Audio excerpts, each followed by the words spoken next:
Good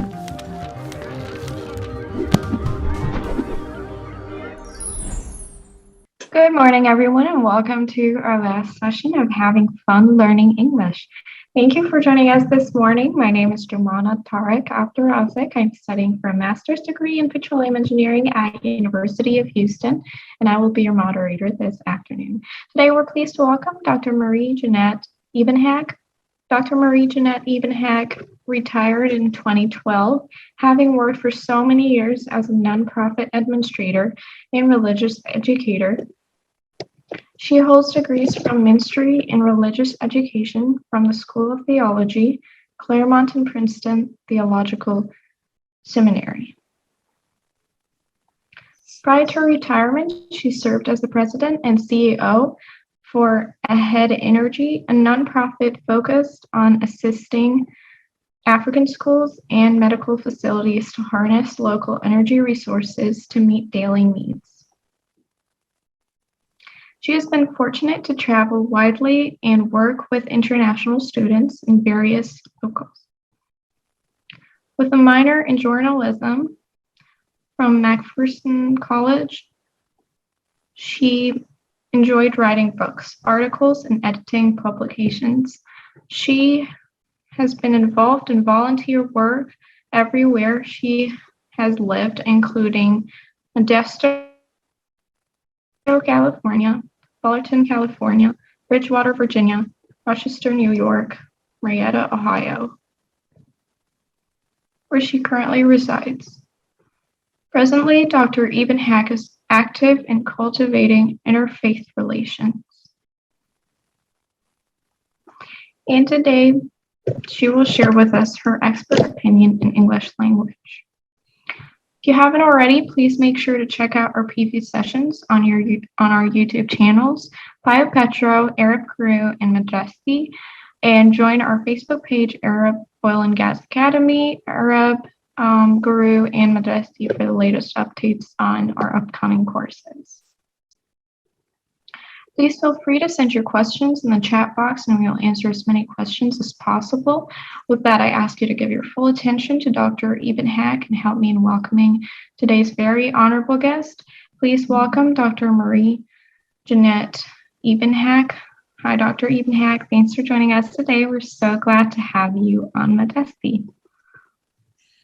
Thank you. I'm so glad to be here also, and thank you for that very nice introduction. One little correction about being an expert in English. No, I'm probably, I'm an English speaker more than an English teacher. So we're muddling through here.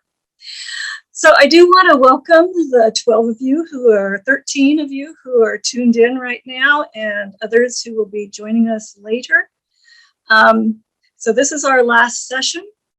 And previously, we've tried to look at nouns, adjectives, pronouns, and articles, synonyms, antonyms, contractions, and conjunctions. And this session, we're going to try to wrap up by looking at homophones, homographics, homonyms, verbs, and adverbs.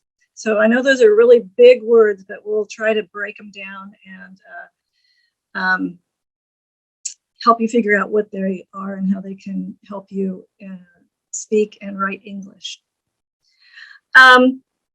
First of all, I want to say this is our 4th session and it's being recorded on December the 1st. And so I want to invite all of you to wish Dr. Ahmed Algari a happy birthday. This is his birthday, December 1st. And so if you have a chance, wish him a happy birthday, or at least send him birthday wishes in your heart. So I want to give a shout out to Hazel Supple Hoover. Hazel Supple Hoover is my mother. And those of you who are observant may have noticed that in every single one of these sessions, I have worn this purple sweater. And you may be thinking, oh, that poor woman, she doesn't have a change of clothes.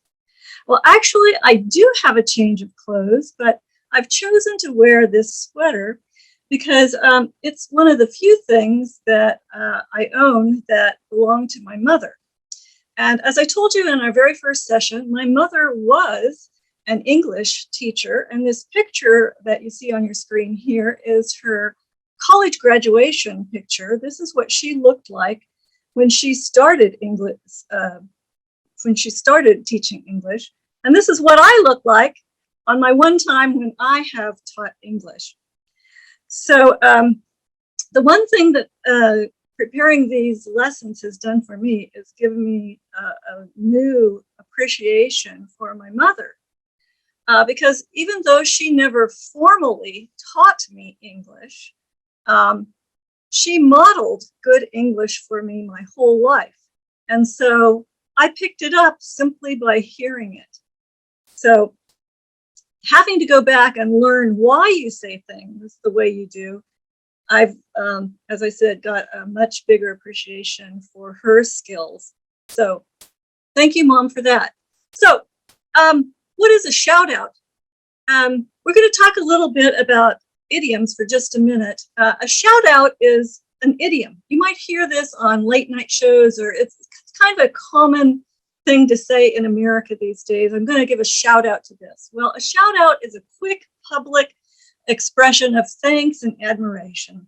So that's what I'm doing for my mom. I'm giving a shout out to her. And the definition of an idiom is an expression whose meaning does not correspond to the meaning of the words used. That is, an expression of appreciation. Why would you think that's a shout out? But it is. Same with kick the bucket. Everybody in English knows what that means. It doesn't mean that you are out with your foot kicking a bucket. It means that somebody has died.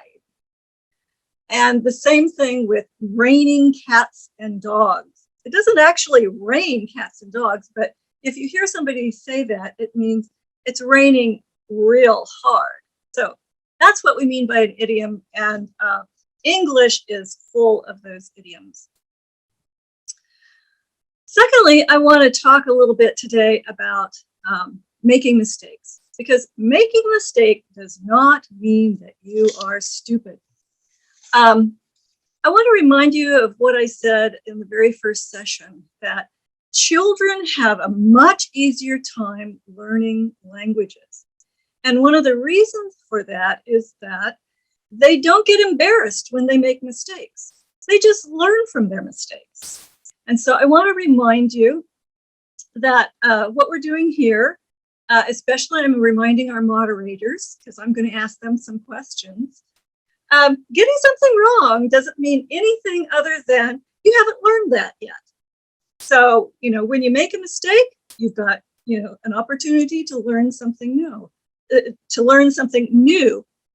So I like this quote by Albert Hubbard called, "The greatest mistake you can make in life is to be continually fearing that you will make one." There's a couple other quotes that I like. One says, "Making mistakes is better than faking perfection. Every mistake you make is progress when you learn from them. A life spent making mistakes is not only more honorable, but more useful than a life spent doing nothing." Well, I'm talking about mistakes this morning because I made a mistake in the last session. It was a teaching mistake, not a grammatical mistake. So permit me to correct this teaching mistake. Last time, when we were talking about synonyms, words that mean much the same as other words, I brought up this nursery rhyme. This is an old nursery rhyme that comes from England. It's probably 200-300 years old. And when I was growing up, this was in all the nursery rhyme books, and people learned it and recited it and so on. So I was using this nursery rhyme to talk about synonyms. Let me just read what the nursery rhyme says without changes. It says, "Old King Cole was a merry old soul, and a merry old soul was he. He called for his pipe, and he called for his bowl, and he called for his fiddlers three. And what I asked people to do, including Dr. Algarhi, was to give me some synonyms for the words that are in red. And what I learned, and the mistake that I made, is you can't ask non-native English speakers for synonyms for archaic and difficult words. You have to really show them the words. So last time we talked about the thesaurus that is on your Microsoft applications, Word, Excel, it's even in PowerPoint and so on. So let's look at this first word, Mary, because we had some problems understanding what Mary is, particularly because it is a homophone. That means it sounds like other words, and we're going to talk about that a lot in this session. But synonyms for Mary include happy, joyous, cheery, cheerful, jolly, joyful, laughing, gay, lively. And then the antonym down here would be miserable. That's the opposite word. The opposite of merry would be miserable. Okay, then let's talk about old. What are the synonyms for old? And I just have a portion here because, as I talked about before, a word will have multiple meanings. So this is just part of the meanings of old. Old could be old-fashioned, outdated, archaic, out of date, ancient, outmoded, so on. The one we're going for today is really aged, because we're talking about a person. What is a person who is old? What's another synonym for a person who is old? Well, it could be aged, elderly, older, mature, getting on with life, not getting any younger. The antonym is young. So that's the opposite of old. Another word that isn't in this line, but which is being used more here in the United States, at least, is senior. Senior citizens are older people. So that's another word that we could probably add to this thesaurus. Okay, so another word we have in this nursery rhyme is bold. So what is a synonym for bold? And actually, this is a little harder to come up with because there aren't a lot. And here's one called ball. Well, that's not really what we're talking about. We're really talking about a container. So another synonym for bowl could be container, vessel, dish, basin, perhaps wash basin, sink. Yeah, you have to be careful using that. Mixing bowl or pudding basin. I would guess that pudding basin must be an English word because I've never heard that used before. So here's what we want to say now if we are changing some of these words and putting in synonyms. Old King called, oh, actually, before I do that, there's one more word that we want to change. It says he called for his pipe, he called for his bowl, he called for his fiddler's three. So what are some synonyms for called? Shouted, screamed, yelled, exclaimed, cried, hollered. That's if you know you're really shouting. But also it could mean requested. And I think that's more of what we're doing here. So requested, summoned, invited, beckoned, appealed, or simply asked.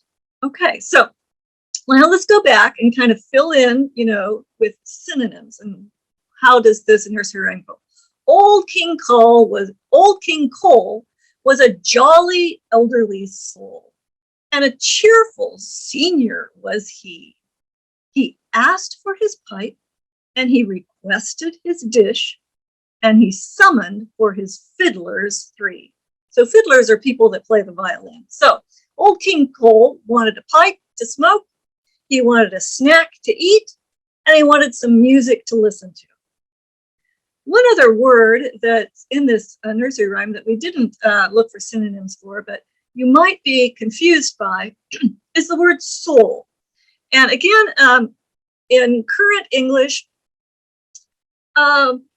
this is not a word that's used a lot. It really is more from the time period that this poem was designed. But a soul, in this sense, is an individual or a person, a human being, someone. Another definition of soul is like soul music. So it could be gospel, blues, funk. Soul music is something that came out of the United States. But we're really talking about the person. So just wanted to give you a little heads up about what we're talking about when we're talking about a merry old soul. Okay. Oh, yeah, here's some other definitions of soul. All right, so I've been looking forward to talking to you about homonyms, homophones, and homographics. So those are big words, but if you break down the words, they're not so difficult. Homo, I believe, is Latin for same, and nym is the Latin word for word. So same word. Homograph, same writing or same spelling. Homophone, same sound. So homonyms are two or more words that are pronounced the same and spelled the same, but they have different meanings. So if you have two words in whether it's a homonym, homograph, or homophone, they all mean something different. But in a homonym, the spelling is the same and you pronounce the word the same. I'm going to give you lots of examples of that. Now, a homophone is two or more words that are pronounced the same but have different spellings and different meanings. So jumping down here to the third line, a homophone, the meaning is different. The spelling is different, but the pronunciation is the same. So more about that later. And then homographic is two or more words that are spelled the same, but pronounced differently and have different meanings. So again, two words, different meanings. Their spelling is the same, but their pronunciation is different. Okay, so let's take a look at these because, I told you last time that with a plural, all you have to do is highlight it in your text and your spell checker will catch that. But when we're dealing with, when we're dealing with homonyms, homophones, and homographics, your spell checker is not going to catch these. They'll catch them as spellings, but if you're using the wrong word, your spell checker won't catch it. Oops, sorry about it. Okay, before we go on to that, I wanted to just define what a verb is because I've been threatening to talk about verbs for 3 sessions and I've never gotten to it. But as we talk about homophones, homographs, and homonyms, we're going to need to understand what a verb is. So just very briefly, a verb is a word that shows action or a state of being. So airplanes travel fast. Travel is the verb there. It's what gives the action to that sentence. But verbs can also be a state of being. So if you're saying he is happy, is the verb. And that, just is like a state of being what he is. Okay. So verbs can be used in the present tense, the past tense, the future tense, and continuous action. And I love this little cartoon that says, time travel is going to have been confusing. Yes, indeed. All right. So let's look at some homonyms. And I'm using, again, a book by Brian P. Cleary. This one is entitled, How Much Can a Bear Bear? What are homonyms and homophones? Homonyms are words that sound and are also spelled alike, but they have different meanings, as in can you pass me that can, Mike? So let's just look at those two words, can. So the first one, can you pass me, is a verb, and it means, are you able to? Can you pass me that? Can you pass me the book? Can you pass me the can? And the can that this person wants passed is a metal food container, like a can of soup or a can of peaches or something else. So very same word. It's spelled the same. It's pronounced the same, but it has two different meanings. So let's look at some more. So this second stanza says, or may I sail with you in May and coast all along the coast. These words are a blast if you say them quite fast, like, why don't we toast with some toast? So let's look at these again. So, may I sail with you is asking a question. Am I permitted to sail with you? And this is a noun. It's a proper noun. It's the month, the 5th month of the year. So, may I sail with you in May?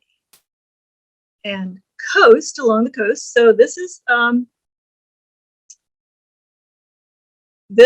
verb.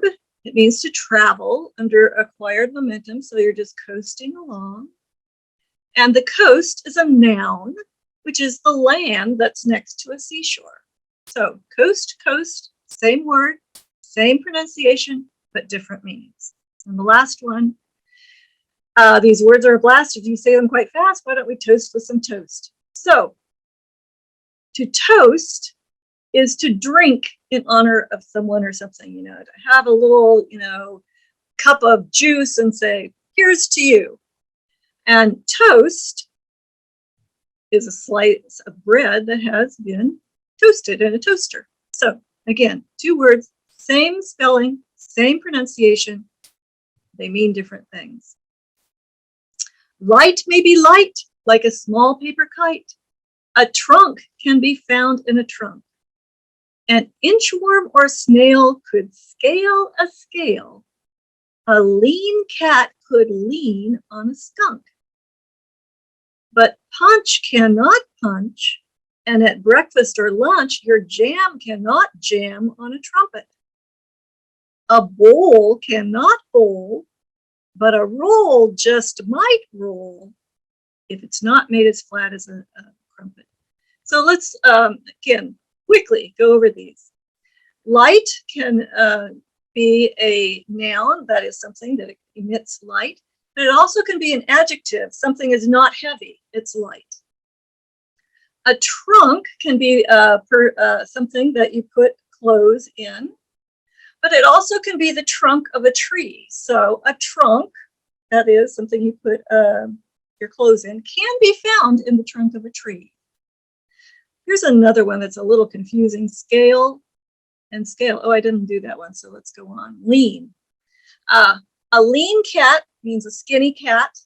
Could lean, that's a verb, to lean on something. Punch is something you drink, or it's something that you do with your fist. Jam is something you eat.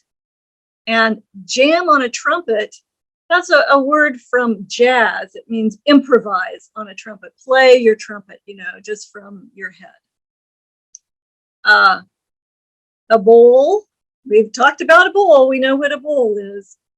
And the other word is like if you're going bowling, so you're throwing a ball down the lane. So bowl and bowl. And finally, roll and roll. A roll is something you eat or something you can roll a ball.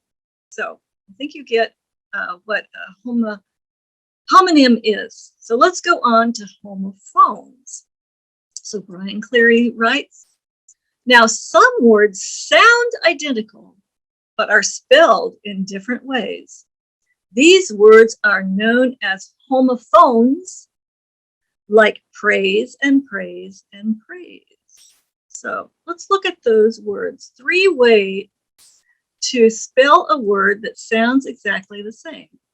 So what is praise? P-R-A-I-S-E, is a verb to express approval or admiration for something. So we might say, children desire praise from their parents. P-R-E-Y-S is a third person singular verb. It means to hunt and eat. So a cougar will prey, as they're preying on squirrels and mice and so on. Our cats prey on the moles and the chipmunks around our house. You might say a fox preys on rabbits, P-R-E-Y-S. And then P-R-A-Y-A-Y-S is the third person singular about offering prayer. So you might say, she prays for forgiveness. So again, three words that sound alike, but they're spelled differently. And people will understand when you write them that you're saying something differently. So let me just read this other stanza. Though homophones have matching sounds, their meanings aren't the same, and there isn't any question. They're as fun as any game. I do like homophones. They're fun. So here's just a few more examples of homophones. A bee can be, a flea can flee, a burrow can burrow a hole. A horse can get hoarse from talking, of course. A ewe could take you on a stroll. But the sea cannot see, and it's clear as can be that a ball will not bawl when it's rolled. A moose has no use for a bottle of mousse, and a creek doesn't creak when it's old. So just very quickly, I'm not going to belabor this. Bee is a noun. It's a little flying insect. Bee is a verb. Flea is another little insect that gets on your cats and your dogs. Flee is a verb that means to leave. Horse is an animal that we race or ride. And horse with an A in there is an adjective that means you've got something wrong with your throat. Ewe is a noun. It is a female sheep. A ewe is a female sheep as opposed to a ram. And you, of course, is a pronoun. SEA is that great big body of water that you sail a ship on. And SEE is the verb that says what you do with your eyes. You know what a ball is that you bounce? To bawl is a verb that means to cry. It's a synonym for crying. Oh, she bawled her eyes out. Now, a moose is another four-legged animal. It's that great big animal with big, big horns. But if it's spelled M-O-U-S-S-E, it's the stuff that women put in their hair to make their hair, lovely. So.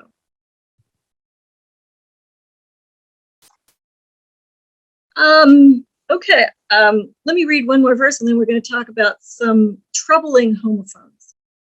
See how they're funny and silly and punny, like, oh, great, let's grate some more cheese. The fun doesn't lessen as you laugh through each lesson, so why don't you make some of these? Okay, so here's some homophones that people often have trouble with. We've already talked about there, and there, so I'm not going to repeat that. We've also talked about your and your. So let's talk just a little bit about here and here. So H-E-A-R is what you do with your ears. And H-E-R-E is the place where you are now. So that's one to kind of watch out for. This is a verb and a noun that are used a lot, so watch out for them. Two, and two. So this is an adjective. This is, well, I don't even know what they are, but if you're going to use them correctly, let me see where my examples are.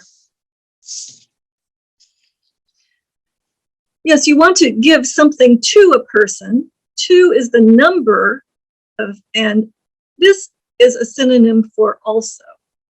So I had some examples, but I can't find them, so we'll just go on.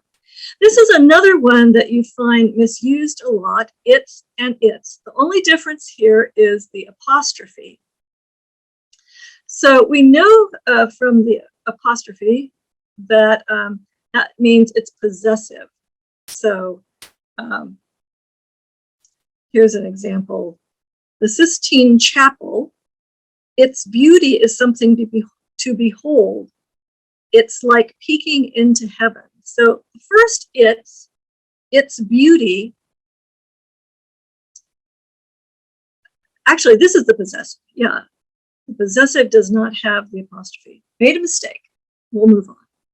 This is the contraction, meaning it is. So let me say the sentence again. The Sistine Chapel, its beauty is something to behold. It's like peeking into heaven. It is like peeking into heaven. So last time when we were doing that synonym practice, when I asked you to put in to give me a synonym for Mary, Dr. Algarhi said marriage because he heard Mary and he thought of this word. So there are 3 words that sound like Mary. One is M-E-R-R-Y, and we've already talked about how that means happy and joyful and cheerful and gay. Marry, the synonym for that would be like wed, you know, that you marry a person. And this is a proper noun. It's my name. And so we could say he is to marry, meaning he's just over the top. I can't wait to marry my sweetheart. And there are 2 Marys in our class. So each of these sentences uses to and marry, but they're spelled different ways because they mean different things. Okay, hope that's clear. I want to tell you a story about a problem with a homophone. This is a story that my sister told me when I was on vacation last year. And it has to do with the word whale, whales and whales. So the story goes that there was a man brought into the emergency room of a hospital. He was all beaten up and bloodied and so on. And the doctor said, "What happened to you?" And the man says, "Well, all I can remember is that I was at a coffee shop having coffee. And at a nearby table, I overheard some women talking, and they seemed to be talking with a beautiful British accent. So on my way out, I stopped at their table and I said, 'You lovely ladies must be from Britain.' And one of them looked at me and said, 'Wales, you idiot, Wales.' And he said, 'Oh, pardon me, I'm so sorry. You Wales must be from Britain.' And that's all I know. I ended up here in the emergency room." I find that story very funny. It's hard to tell a joke on Zoom because nobody laughs. But I hope you get the idea that Wales and Wales, you know, are different words. And this poor man didn't know if somebody was saying Wales or Wales. So he got beaten. So be careful about your homophones. Let's move on to homographics. Homographics are spelled the same, but pronounced differently.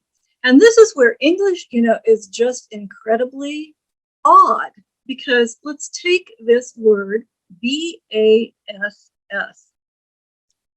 It can be pronounced bass, which is a type of fish, or it can be pronounced bass, which is a deep sounding voice. Or also a bass is a guitar that you play. Or in this sentence, a bass was painted on the head of the bass drum. So Spelled the same, pronounced differently. Let's look at another one. Bow or bow. If we say bow, that means to bend down in respect. But if we say bow, it could be the front of a ship or, you know, a decorative knot that we put in our hair or our tie.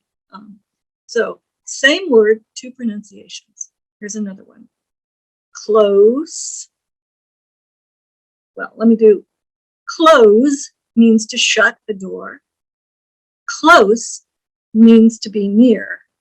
So we could say they were too close to the door to close it.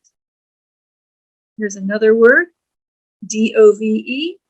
It's a kind of bird, or that's a dove, or dove, to go into the pool head first. So when shot at, the dove dove into the bushes. Here's one that is really troublesome. L-E-A-D. It can be pronounced lead, to go ahead of, or it can be pronounced lead, a metal that is found in pipes. So a sentence might be, he could lead if he would get the lead out. And get the lead out is another one of those acronyms, meaning, you know, if he would just, you know, put in a little more effort, he could lead. Here's a fun one, M-O-P-E-D. Pronounced moped, it means to be depressed. But pronounced moped, it is a motorized bike. So we could say she moped for weeks after her moped was stolen. So let me just pronounce these differently here. Minute is a tiny amount. Minute is a part of an hour. Present is a gift, or it could be the present time. Present is a verb meaning to introduce, exhibit, or show. Refuse means that you are not going to do something. You refuse to do it. But refuse is trash or junk that you put in a garbage pit. Sower is a person who sows, but sewer is a smelly underground pipe. And here's one. To tear is to rip, but a tear, same spelling, is water from the eye. So just a few more. This one I really want to talk about because it will trip you up. This word, R-E-A-D, can be pronounced as a verb both in the present and the past. Read or read. So you can say, I read a lot of books, or I read a lot of books. How do you know if that is pronounced read or read? You have to figure it out totally by the context. So it could be, last year, I read a lot of books. I read a lot of books these days. So when you find this in a sentence, you will not know if it's pronounced read or read until you figure out the context that it is used in. And the same with this one, somewhat. Live and live. Live is a verb, live is an adjective. So you might say, I live to see live performances. I'm not going to belabor these. Project and project is another one of these homographics. Object and object. Record and record. Desert and desert. So if you are deserting your post, that means you're leaving your post. Or if you're living in a place with no water, that's the desert. Now, if you were to add an extra S in here, it would be dessert, as in that sweet stuff that you eat. So actually three dessert and desert are homographics, but dessert that you eat would be a homophone. So here's just a few more, I think, fun little homophones. The bandage was wound around the wound. The wind was too strong to wind the sail. We must polish the Polish furniture.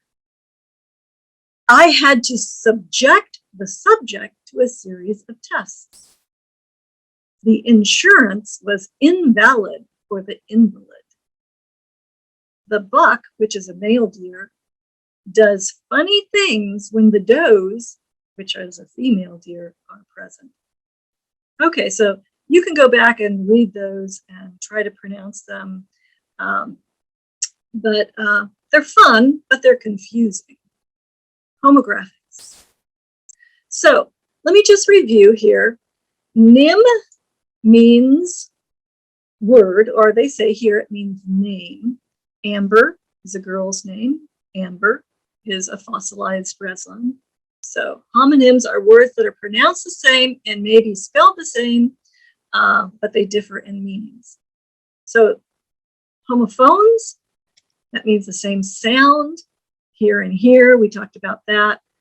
So homophones are words that are pronounced the same, but they're spelled differently. And of course, they're different in meaning. And then the homograph, like lead and lead, are words that are spelled the same, but are not pronounced the same, and they're different in meaning. So puns, which is kind of a form of humor, are often based on homonyms, homophones, and homographs. For instance, here's a little pun by Brian Cleary. It says, "My dad went into business. My college fund he spent. He bought a perfume company, but hasn't made a cent." So he's playing off the idea that perfume is something that you smell, and perfumes are made with scents. So if it was simply money he was talking about, it would be C-E-N-T. But when he spells it as an S-C-E-N-T, that's because he's in the perfume business. He hasn't made a cent. That is, he hasn't made a perfume. Okay. All right, so I'm going to give us a little poll here. And Ahmed, I don't see where the poll is here. Am I just overseeing it? I have a Q&A chat participants. I don't see poll.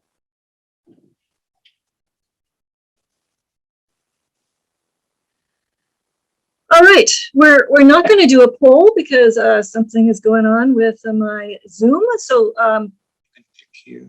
Check if you can click here to see one. No.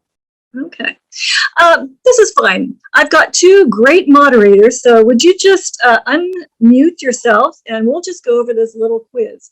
So the first, I have polls on mine. I can do it from here. Okay, go ahead. Why don't you launch the poll? Poll number one. Okay. Yeah. Okay, very good. So first question is, from right here, I can hear the speakers well. So is the first one here or here?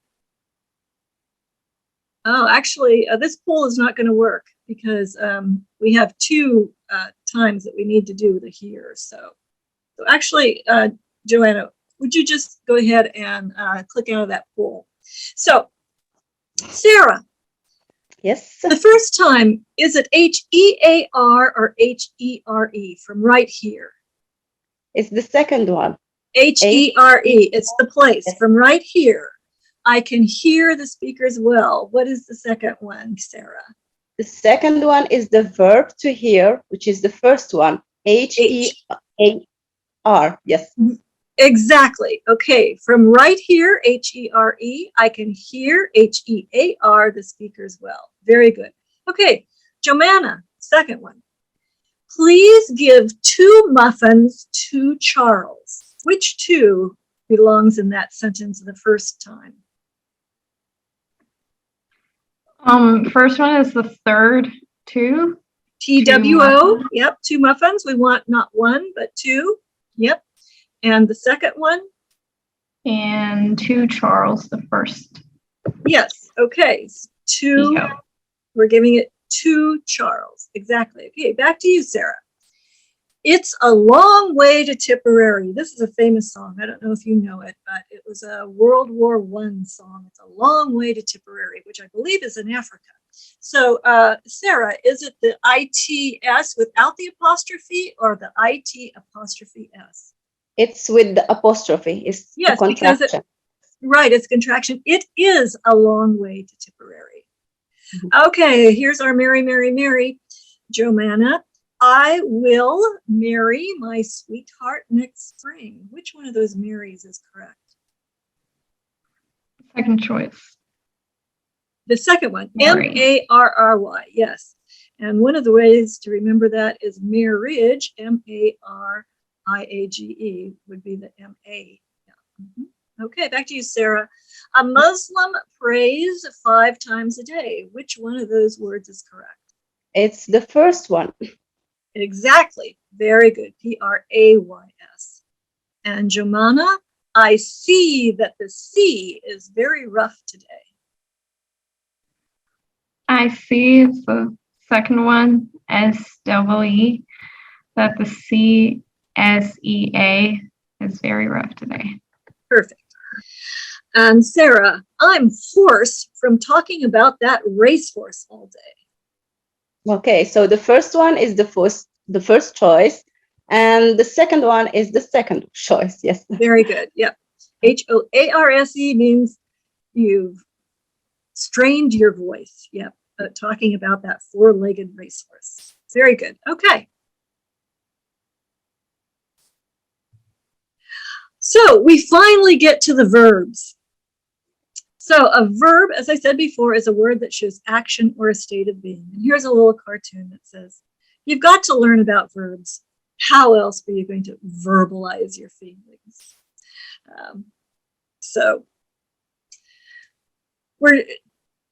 I'm pulling now on a book by Brian Cleary called To Root, to Toot, to Parachute. What is a verb? So he says in that book, to root, to toot, to parachute, to play the flutophone or flute, to dare, to defend, to descend, to disturb. If it's an action, it's a verb.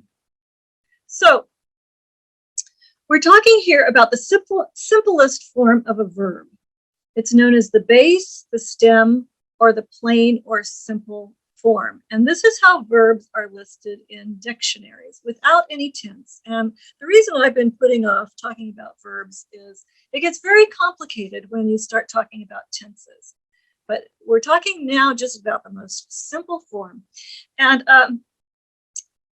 what you have here, to root, to toot, to parachute, is called the infinitive form of the verb. A verb, the base that is preceded by the word to root, to toot, to parachute is the infinitive of the verb. As I said before, verbs reflect actions that happen in time, present tense, past tense, future tense, and continuous action. So verbs are words like sing and dance, pray or practice, preach or prance, toss and tumble, jump and jam, whine and whisper, sleep and slam. So wrap a package, tie a knot, clap your hands or cry a lot, triumph, tremble, trot and trample. You'll use a verb for each example. So in the present tense, you can have an affirmative sentence, a question, or a negative. So in the first person, I talk. Do I talk? I do not talk. If you're talking to someone else, you talk. Do you talk? You do not talk. He, she, or it talks. I don't know what it would talk, but maybe a computer. Does he, she, or it talk? He, she, or it does not talk. In the first person plural, we talk. Do we talk? We do not talk. And lastly, they talk. Do they talk? They do not talk. So those are just some ways that you can use the present simple verb tense. Let's look at the past. The simple past tense describes an action that has been completed. And if English were just really simple, all you would do is add ed to the end of your verb to indicate that it's an action that happened in the past. So I walk today, but I walked yesterday. We play today, but we played yesterday. But if you get a verb that like that ends in an E, you're not going to double the E, so you just add a D. So I like peanuts. I liked them better yesterday than today. I moved forward today, and I moved to a new apartment last year. So if you have verbs ending in a consonant plus a Y, you would change the Y to I and add ed. So carry turns to carried. Study turns to studied. And then if you have a verb that ends in a consonant, you double the consonant and add ed. So plan ends in an N, that's a consonant. So when you are adding ed, you just double that consonant, plan. Same with stop, stopped. One of the, there are such things called auxiliary verbs, and I'm not going to get into that a lot, but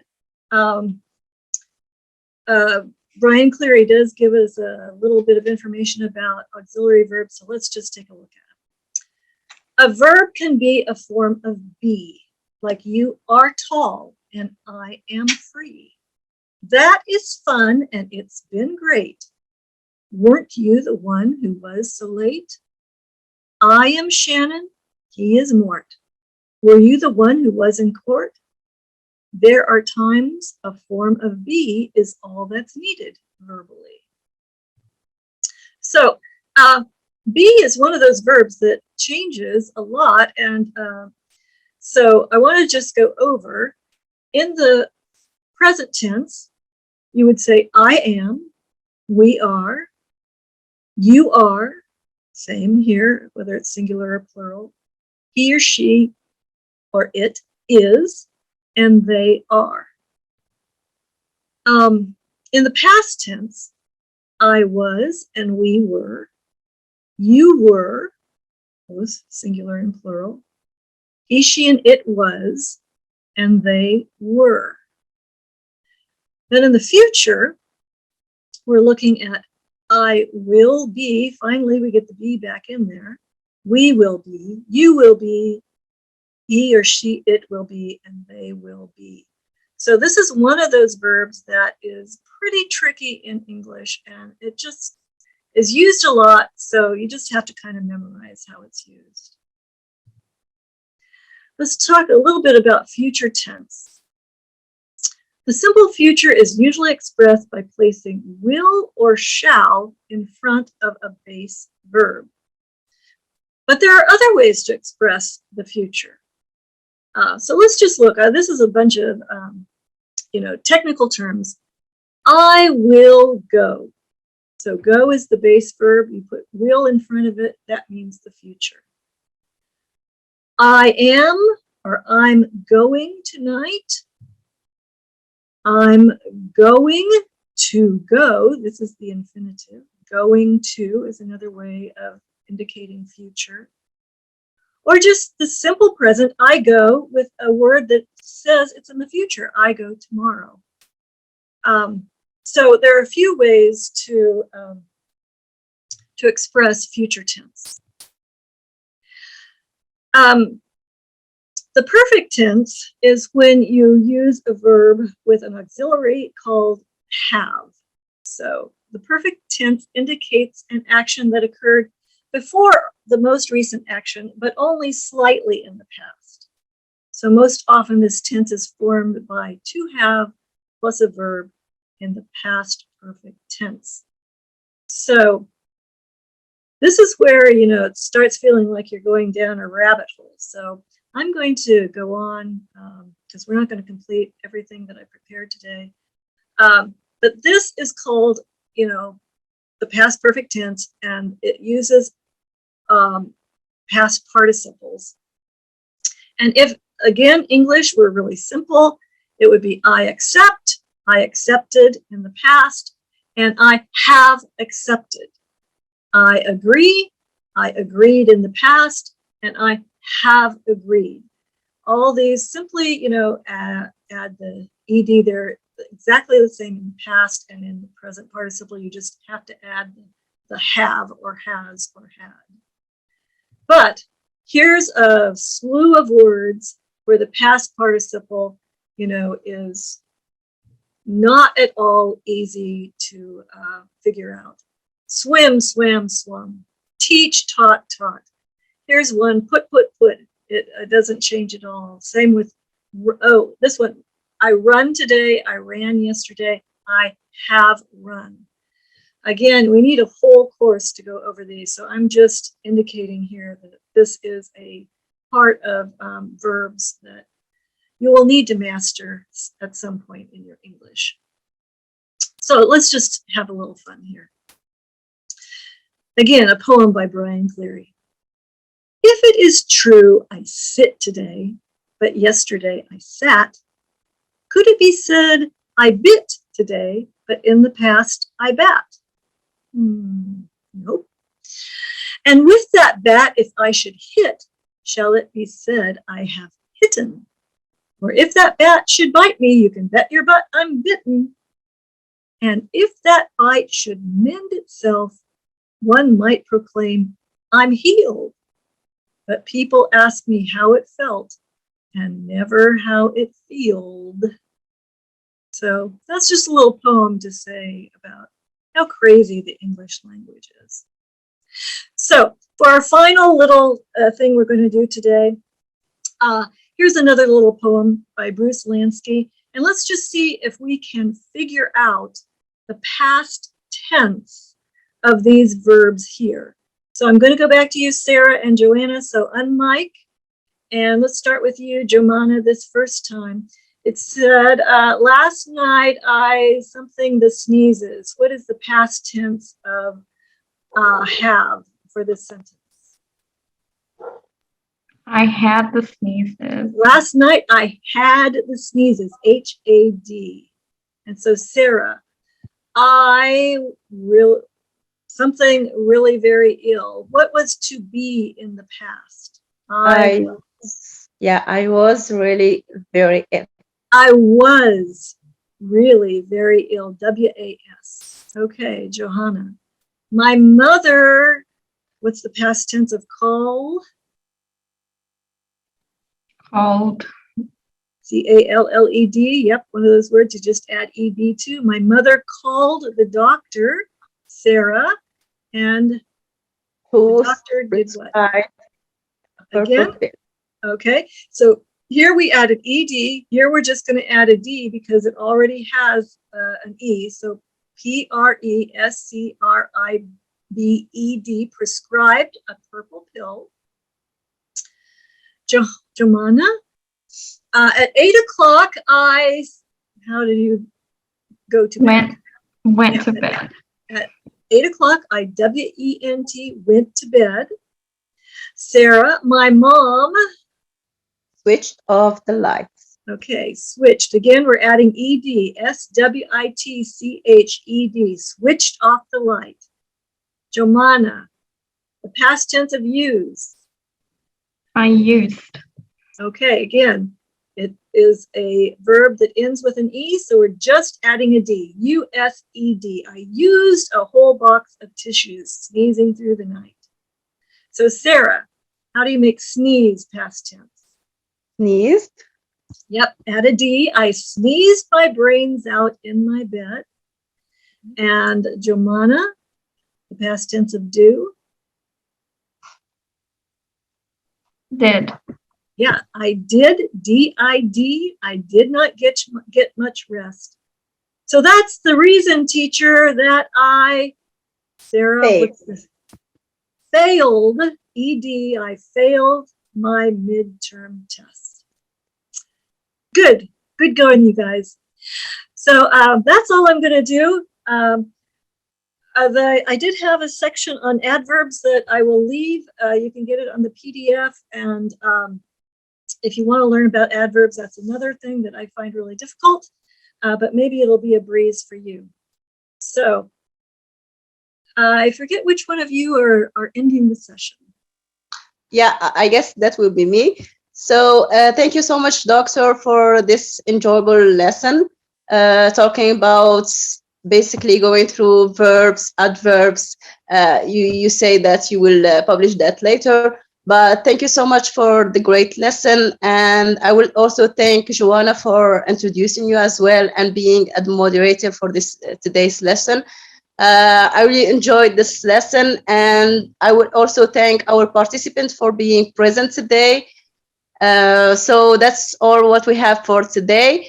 In case you missed our previous lesson, make sure to go to our Madrasty YouTube channel to make sure you review the session and pass the test and the final exam, so you will be having your certificate at the end. So thank you so much, everyone, for being here today. And thank you again, Doctor, for the amazing presentation. And we have the honor being with you and having you with us. Thank you. Thank you, Dr. Ebenhack. Thank you. Goodbye, everybody. Goodbye.